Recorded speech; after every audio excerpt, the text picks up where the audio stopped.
This story is about the differences between businesses and civil society. And my first question would be, what kind of name would we use for humanitarian organizations? Would we call them NGOs or NPOs? Yes. And then on that one. All right.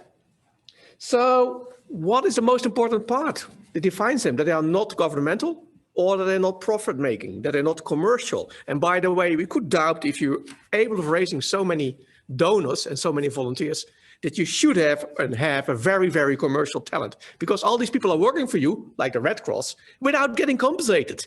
I don't know about businesses who can do that, all right? But that's an important thing. So let's move on. What is important is not that they do not make profit. What is important is that they function in the civil society, okay? Which is a separate sector from government and business. So in the civil society, it's all about organizing space for people to combine inclusion and diversity. And I will come back on that later.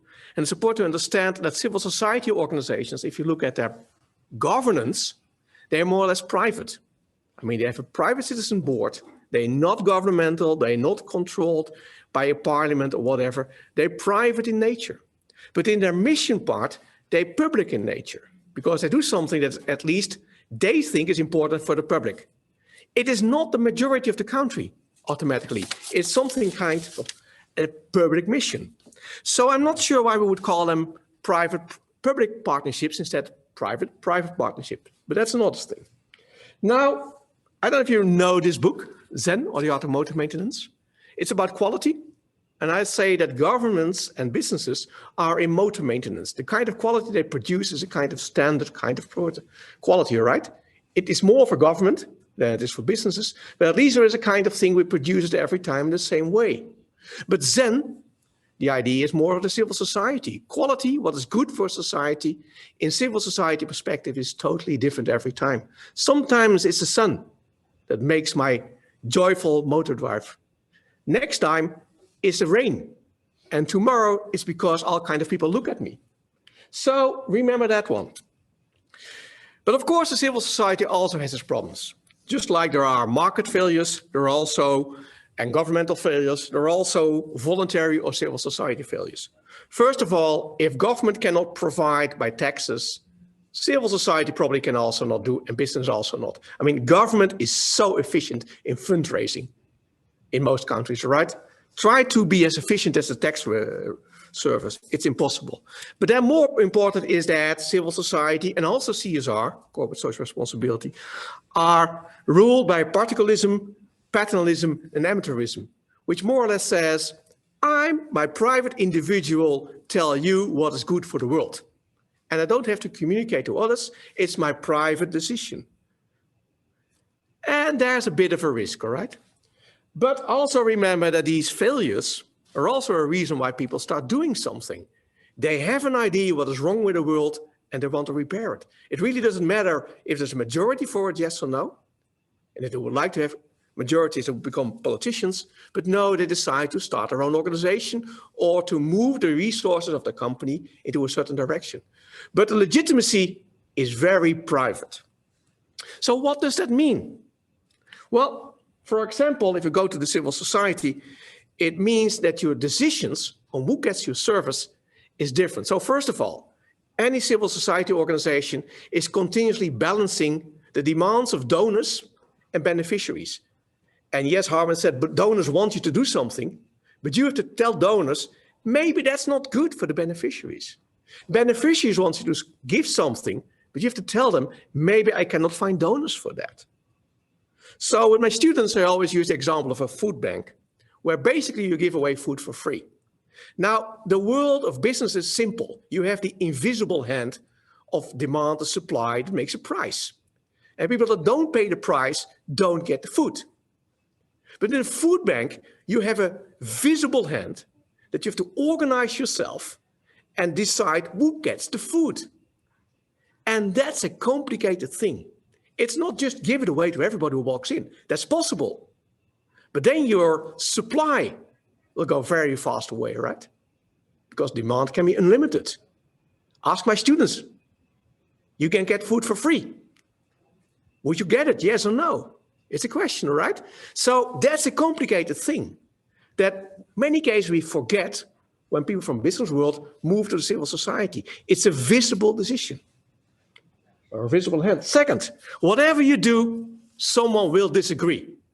Okay? So if you talk to business involved in CSR, they in many cases do not understand why some people are not happy with what they're doing. But there is always a counter thing, all right? Whatever you do, people will disagree. If you do something humanitarian, they will say it's neo-colonial. There is always a disagreement on what you do. If you give food to one person, the other one will complain, why not to me? It's a different kind of world. It's not homogeneous, it's diversity. Then we have conflicting goals. And I always like to use the museums because an official museum has 5 goals. You acquire, you conserve, you do research, you communicate about the art, and you show it, right?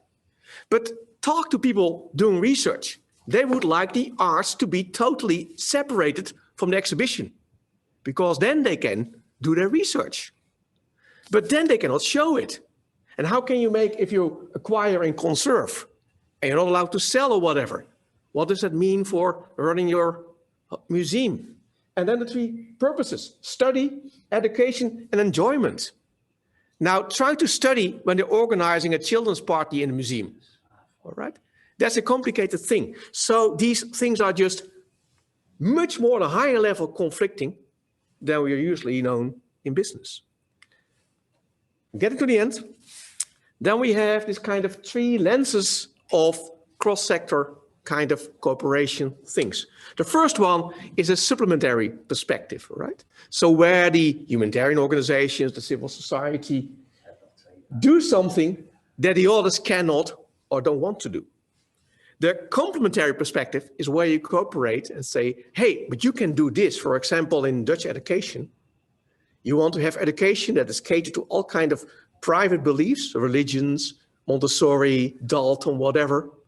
You finance it by government and you let it organized by private citizens in civil society organizations. Best of both worlds. Or it's the adversarial kind of thing, all right? Where as a civil society organization, you tell the others why they misbehave, that they should change the policy, do not pollute. Now, 3 propositions. Yep, these are also for non-profit business and non-profit governmental relations. Second, it's important that these 3 lenses differ per country and maybe by non-profit industry. So it might be that the lenses are totally different in the environmental perspective than in the humanitarian perspective. And third, both government and businesses try to get these NGOs, NPOs to be as friendly as possible. All right, don't bite the hand that feeds you. 3 more slides. So going back to this diversity and this question of space for diversity and inclusion, first question is this civil society the place where we privatize democracy? So no majority kind of rules, but a kind of rules who gets the best organization, who's there the first, who has the most money. So a situation where having dollars or euros is more important than having votes. So a question where big philanthropists, for example, have more carrying weight in what is happening outside than me, and I'm a professor. Or is it safeguarding against dictatorship of the majority? So at least an organization that takes care of the small minority that does not get support from the government. Going back to your question about inclusion, is it indeed that you provide food to the religious minority, in a certain country that is totally neglected by the religious majority that runs the government? And that's important. What does it mean as a safe space for diversity or an excuse to discriminate? Am I allowed to say, well, I'm indeed going into this country to give food to the neglected minorities, let's say religion, or I'm only giving food, support, and help to the people that pray in the way that I pray, which is a kind of discrimination. So what is it, all right? Is this a space where we include people by having all kinds of organizations, so we cater to diversity? So again, this is not how businesses and governments look at the world. They are this motor maintenance, while diversity and inclusion is a Zen perspective, right? Where it's about diversity and give people the room to live the life that they want themselves, which is very complicated for businesses.